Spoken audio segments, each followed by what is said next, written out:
मंच पर विराजमान महाराष्ट्र के राज्यपाल श्रीमान विद्यासागर राव, महाराष्ट्र के जनप्रिय मुख्यमंत्री और जिन्होंने गौरव से कहा कि वो आपके हिस्सेदार हैं, उनके पास भी सनद है, मेरे मित्र श्रीमान देवेंद्र फडणवीस जी, केंद्र में मंत्रिपरिषद के मेरे साथी श्रीमान सदानंद जी, सुप्रीम कोर्ट के न्यायमूर्ति आदरणीय शरद राव, मुंबई उच्च न्यायालय के मुख्य न्यायाधीश आदरणीय मोहित भाई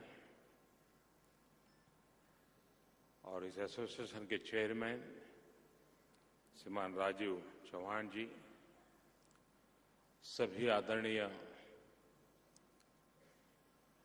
जजीज, बार के सभी मित्रों,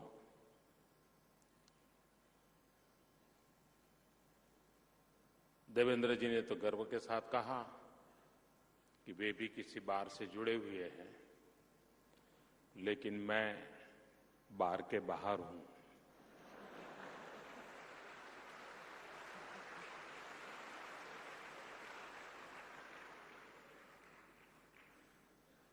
लेकिन बार के बाहर का लाभ मिलता रहता है।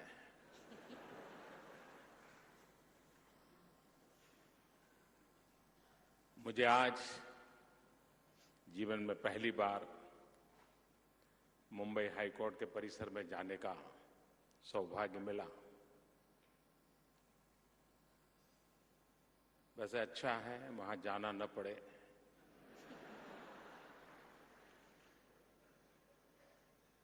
और वहां एक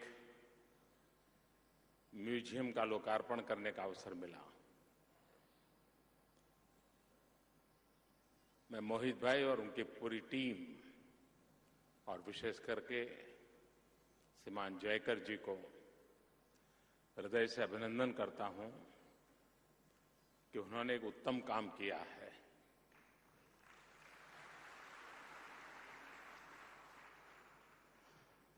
स्वभाव से हम हिंदुस्तान के लोग हिस्ट्री कॉन्शियस नहीं है। हो सकता है हमारी मूलभूत आध्यात्मिक फिलॉसफी का प्रभाव रहा होगा, लेकिन हिस्ट्री कॉन्शियस न होने के कारण हमने बहुत कुछ गंवाया है। ये एक छोटा सा प्रयास भी, जो भी उस म्यूजियम को देखेगा उसको भारत की न्याय परंपरा के अनेक अनेक पहलू, इस परंपरा से जुड़े हुए मनीषी और इस व्यवस्था से किस प्रकार से कहां से प्रारंभ हुआ, कहां तक पहुंचे, उसकी पूरी यात्रा का एक छोटा सा प्रयास है। मैं जरूर चाहूंगा कि भविष्य में खास करके लॉ के विद्यार्थी उस म्यूजियम को देखें, बारीकाई से उसको समझने का प्रयास करें और अपने आप को भी उस गौरवपूर्ण परंपरा में कभी न कभी कदम रखने का अवसर मिलने वाला है और कितना बड़ा दायित्व है उसका एहसास करें। तब मुझे लगता है कि जिस क्षेत्र में वो जा रहा है, जिस प्रोफेशन में जा रहा है, उस प्रोफेशन की क्या ऊंचाई है, कितनी महान परंपरा है, कितने श्रेष्ठ जनों का उसमें योगदान है, उसके साथ वो अपने आप को जोड़ सकता है। और उस अर्थ में मैं समझता हूं कि ये प्रयास अभिनंदनीय है। मैं प्रार्थना करूंगा कि इसका कोई डिजिटल वर्जन भी बने और ये प्रदर्शनी ऑनलाइन भी किसी को देखना हो, समझना हो तो शायद काम आए।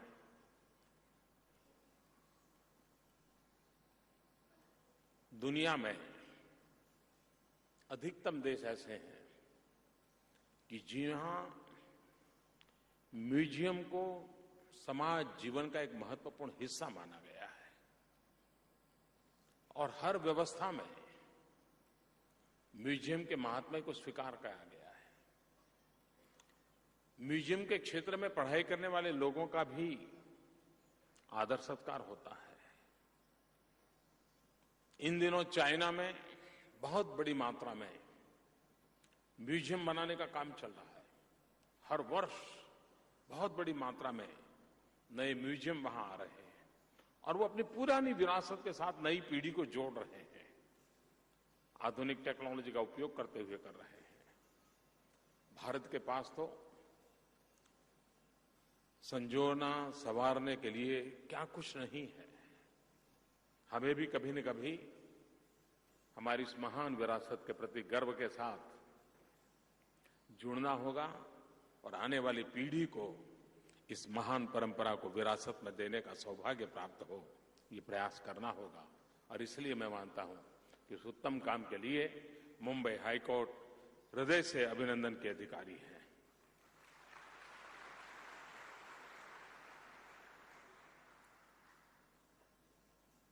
बार एसोसिएशन के 150 साल एक छोटा कालखंड नहीं है, कितना बड़ा कालखंड है। मैं नहीं जानता हूं कि इस पूरे वर्ष भर क्या क्या कार्यक्रम हुए, किन किन चीजों को प्रस्तुत किया गया, लेकिन 150 साल का इतिहास अपने आप में कितनी बड़ी घटना होगी। कैसे कैसे बदलाव आए होंगे, कैसे कैसे ठहराव आए होंगे, कैसे कैसे उतार चढ़ाव आए होंगे। अगर उसको एक हिस्ट्री के रूप में बार में तैयार हुआ होता या किया होगा तो मेरी तरफ से बधाई। लेकिन ये विरासत छोटी नहीं है। और मैं देख रहा था कि शरद राव इतना रिसर्च करके आए थे और इतनी गहराई से कब शुरू हुआ, कैसे शुरू हुआ, कितने कितने लोग उसमें जुड़े और एक एक नाम सुनते कितना गर्व होता है। और आप भी कह सकते हैं मैं उस बार में हूं जहां कभी महात्मा गांधी हुआ करते थे। मैं उस बार से जुड़ा हूं जहां कभी सरदार वल्लभ भाई पटेल जुड़ा करते थे। आप कल्पना कर सकते हैं ये अपने आप में कितनी बड़ी गर्व की बात होती है। और यही चीजें हैं जो व्यक्ति के जीवन में प्रेरणा देती है। कभी कोई लेबर यूनियन बनाए तो समझ सकते हैं कि कुछ मांग करने के लिए होगा, लेकिन 150 साल पहले इस लीगल प्रोफेशन का एसोसिएशन क्यों बनाया गया होगा? ये यूनियन तो है नहीं, हमारी मांगे पूरी करो, फलाना फलाना मुर्दाबाद, ये तो कोई आपका क्षेत्र नहीं है।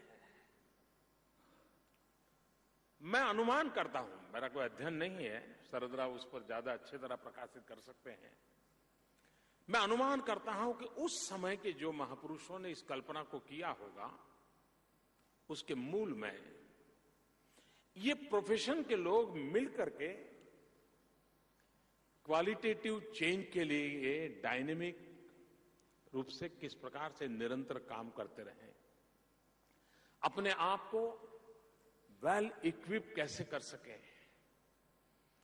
और अधिक ज्ञान को जुटाने के लिए सामूहिक चिंतन मनन का अवसर कैसे प्राप्त हो, वो एक उत्तम आदर्शों को लेकर के इस परंपरा का प्रारंभ हुआ होगा। अकेले अगर वकील होते, कोई वकालत करते होते, तो शायद देश को जितने उत्तम महापुरुष मिले बार में से वो शायद न मिले होते। ये इतने महापुरुष इसलिए मिले होंगे कि सामूहिक रूप से न्याय और अन्याय की बहस हुई होगी,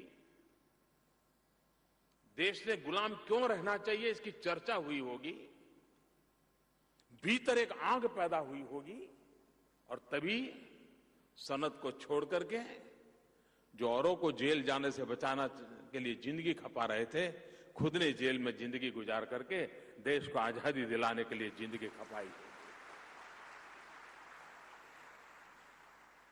ये छोटी बात नहीं होगी। और देश के आजादी के आंदोलन को हम देखें, दो लोगों का सबसे अधिक उसमें कंट्रीब्यूशन नजर आता है। दो परंपरा से जुड़े हुए लोग, एक लीगल प्रोफेशन से आए हुए लोग और दूसरे शिक्षा के क्षेत्र से आए हुए लोग। इन दो क्षेत्रों से आए हुए लोगों ने आजादी के आंदोलन का नेतृत्व किया, आजादी के आंदोलन को ताकत दी। हम कल्पना कर सकते हैं उस समय जब अंग्रेजों का जुल्म चलता होगा, अगर लीगल प्रोफेशन के लोग हिंदुस्तान के सामान्य नागरिक के साथ कंधे से कंधा मिलाकर के नहीं खड़े होते तो इस युद्ध में कौन उतरता। आजादी की लड़ाई के लिए जो सैनिक निकले होंगे, उनको भी एक बात का भरोसा रहा होगा कि अंग्रेज सल्तनत अगर गलत भी करेगी तो यहां का बार एसोसिएशन है, यहां के वकील हैं, वो मेरे लिए लड़ मिलेंगे और मुझे बचाएंगे। ये भाव पैदा हुआ। यानी आजादी की जोत को जलाए रखने में इस प्रोफेशन के लोगों के लिए बहुत बड़ा योगदान किया होगा। उस महान विरासत से जुड़ी हुई ये परंपरा है। और उसके 150वीं जयंती के समापन समारोह में आने का मुझे अवसर मिला है। आपने जब प्रारंभ किया था तब राष्ट्रपति जी आए थे। प्रारंभ किया था तब सरकार एक थी, समापन हो रहा है तब सरकार दूसरी है। उधर भी दूसरी है, यहां भी दूसरी है। लोकतंत्र की यही तो विशेषता है।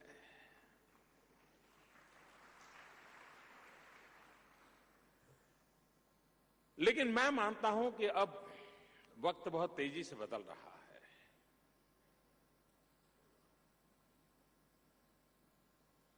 एक 150 के बाद का बार का रूप रंग क्या हो, उसका एजेंडा क्या हो, उसकी गतिविधियां क्या हो, उस पर कभी न कभी गंभीरता से सोचना चाहिए था, मुझे लगता है। आज देश में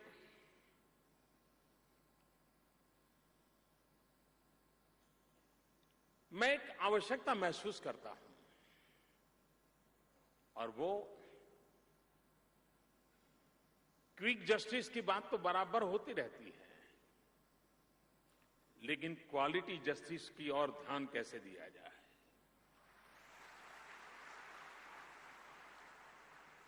और क्वालिटी जस्टिस जुडिशरी का जिम्मा नहीं है।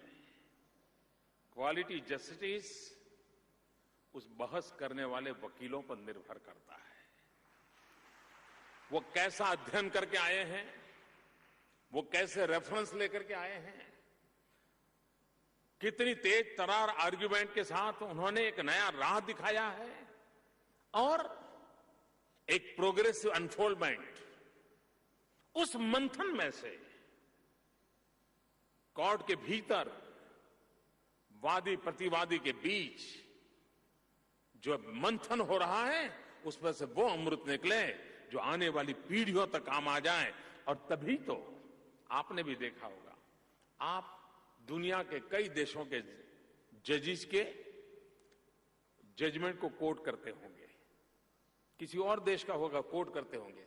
मैं तो कभी कोर्ट में गया नहीं, मैं वकील रहा नहीं, लेकिन ऐसा करते ही होंगे। और इसलिए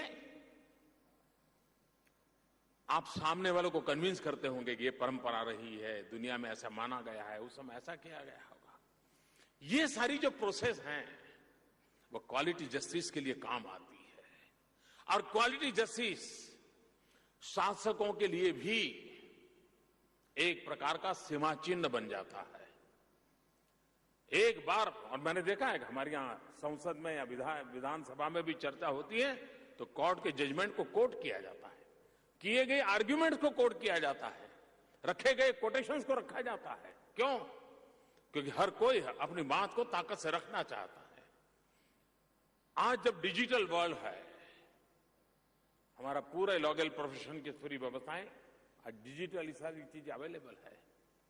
हम उसे उपयोग कैसे करें, उसको कैसे हम ताकतवर बनाएं? एक जमाना था, गांव में एक वैद्यराज होता था, पूरा गांव स्वस्थ रहता था। आज शरीर के हर अंग के लिए डॉक्टर हैं, बाईं आंख के लिए डॉक्टर अलग, दाहिनी आंख के लिए अलग, ऐसे भी हैं। जिस प्रकार से मेडिकल प्रोफेशन में इतनी बारीकी बढ़ती गई है, इतना स्पेशलाइज सब्जेक्ट बढ़ते गए हैं, मैं देख रहा हूं लीगल प्रोफेशन में भी अनेक विविधताओं से भरी स्पेशलाइज की दिशा में ये जाने वाला है। और इसलिए ये बार का काम रहेगा, क्योंकि सब लोग एक ही प्रकार की डिग्री लेकर के आते हैं, एक ही प्रकार की यूनिवर्सिटी से आते हैं और वही पुराने सिलेबस से गाड़ी चलती है। लेकिन बार का काम बनता है वो समयानुकूल डिबेट रखते हुए, सेमिनार करते हुए, वर्कशॉप करते हुए अपनी इस पीढ़ी को एक्सपर्टाइज की ओर कैसे ले जाए। आज से कुछ साल पहले आईपीआर के लिए किसको लड़ना पड़ता था? इंटेलेक्चुअल प्रॉपर्टी राइट के लिए शायद आज आए दिन जंग होता रहता है। और जब तक एक्सपर्टाइज नहीं होगी तो आईपीआर की लड़ाई हम कैसे लड़ेंगे? कोई एक जमाना था, अपने गांव के मुद्दे रहते थे या अड़ोस पड़ोस के रहते थे या दो व्यापारियों के रीत रहते थे। आज सारी दुनिया बदल चुकी है, वैश्विक परिवेश में हमें काम करना पड़ रहा है। और इसलिए अंतरराष्ट्रीय कानूनों से सीधा सीधा संबंध हो न तो भी रेफरेंस अनिवार्य बन गया है। आपके सर लिटिगेशन के साथ वो जुड़ा हुआ है। क्राइम की दुनिया पूरी तरह बदल रही है। आज साइबर क्राइम एक नया जगत शुरू हुआ है, और जब साइबर क्राइम एक नया जगत शुरू हुआ है तो हमारी ये पुरानी किताब के आधार पर हम साइबर क्राइम क्या लड़ेंगे? किस तरीके से हम सबूत लाएंगे? और तब जाकर के फॉरेंसिक साइंस से हमारा परिचित होना समय की मांग बनी है। मैं जब गुजरात में था, हमने एक फॉरेंसिक साइंस यूनिवर्सिटी बनाई थी। दुनिया में एकमात्र फॉरेंसिक साइंस यूनिवर्सिटी है। और जजेज वहां पढ़ने के लिए आते थे, बार के मित्र वहां पढ़ने के लिए आते थे रेगुलरली, क्योंकि उन्हें मालूम था कि आने वाले दिनों में जस्टिस की प्रोसेस में फॉरेंसिक साइंस एक बहुत बड़ा रोल प्ले करने वाला है। आज इकोनॉमिकल ऑफेंसेस बढ़ रहे हैं। एक बहुत बड़ा क्षेत्र फाइनेंशियल वर्ल्ड से जुड़े हुए लिटिगेशंस का बन गया है, उसकी स्पेशलाइज होने वाली है। और उस अर्थ में पूरा लीगल प्रोफेशन एक नए रंग रूप को सज रहा है। और बार में वो ताकत होती है कि इसको अधिक सक्षम कैसे बनाएं। अपने बार के साथियों को जगत में इस प्रकार के लोग जानते हो, हर महीने बुला करके उनसे सुन करके उस प्रकार की किताबें मुहैया करा करके या तो ई लाइब्रेरी की मेंबरशिप दिला करके हम अपनी सज्जता को कैसे बढ़ाएं और हमारे सामर्थ्यवान लीगल प्रोफेशन होगा तो मैं मानता हूं कि क्विक जस्टिस के साथ क्वालिटी जस्टिस की प्रोसेस भी और तेज गति से काम बनेगा। और जब इतनी बारीकाई से होगा तो लिटिगन कोई भी क्यों न हो, हार जीत किसी भी क्यों न हो, लेकिन कम से कम संतोष जरूर होगा। और आखिरकार इस व्यवस्था पर विश्वास तब बना रहता है कि जब हारने वाले को भी संतोष हो कि चलिए भाई, मैंने अपनी पूरी ताकत लगाई, मेरा नसीब ऐसा था। कम से कम विश्वास तो बना रहता है। अगर हमारी व्यवस्थाओं पर से विश्वास टूट जाता है तो व्यवस्थाएं चरमरा जाती है।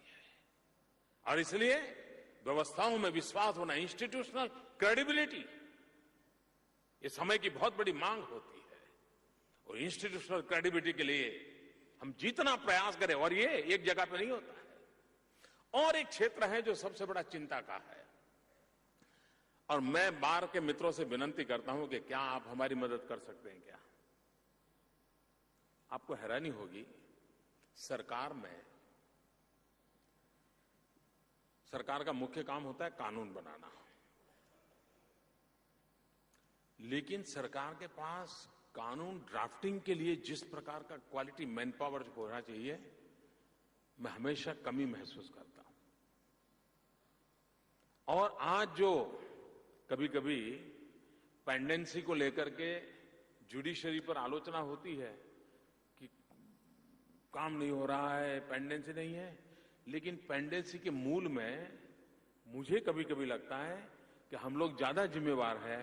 उन्होंने ऐसे कानून बनाए हैं कि जिसके 10 अर्थ होते हैं, और उसी के कारण समस्या बढ़ती है। हम शुरू कहां से करें? अच्छा कोर्ट का बिल्डिंग बनाएं कि पार्लियामेंट में अच्छा कानून बनाएं?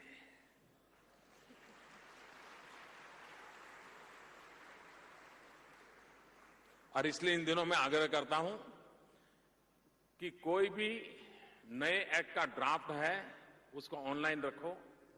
बाहर के मित्रों को कहो, भाई जरा इसके बराबर बाल की खाल उधेड़ करके देखो क्या गलती हो रही है हमारी, निकालो, हमें बताओ। तभी जाकर के एक्ट अच्छे बनते। और एक्ट जिसमें मिनिमम, अब हम मनुष्य हैं, हम 0 ग्रे एरिया तो कह नहीं सकते, मनुष्य से गलती हो सकती है, लेकिन मिनिमम ग्रे एरिया हो, ऐसे अगर हम कानून बनाते हैं तो मैं नहीं मानता हूं कि जुडिशरी को निर्णय करने में कभी देर लगती है। वो फटाक से कह सकते हैं ये हो सकता है, ये नहीं हो सकता है। और इसलिए हमारे यहां कानून बनाने की जो प्रक्रिया है उसको भी बार एसोसिएशन की मदद से अच्छा बनाया जा सकता है। हमारी जितनी लॉ यूनिवर्सिटीज हैं वहां पर ड्राफ्टिंग के स्पेशल कोर्सेज चलाने की आवश्यकता है। वहां पर लीगल प्रोफेशन में जाने वाले व्यक्ति को एक्ट ड्राफ्ट करना, उसका भी एक प्रोफेशनली उसको ट्रेनिंग होना जरूरी है।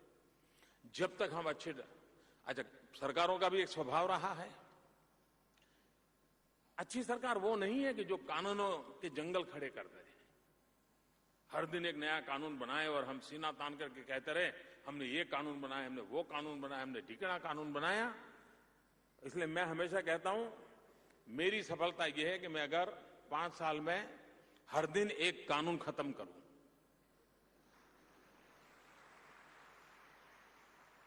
और मुझे खुशी है कि मेरी 5 साल का जितना कोटा है वो मैंने पहले 8 महीने में पूरा कर दिया है।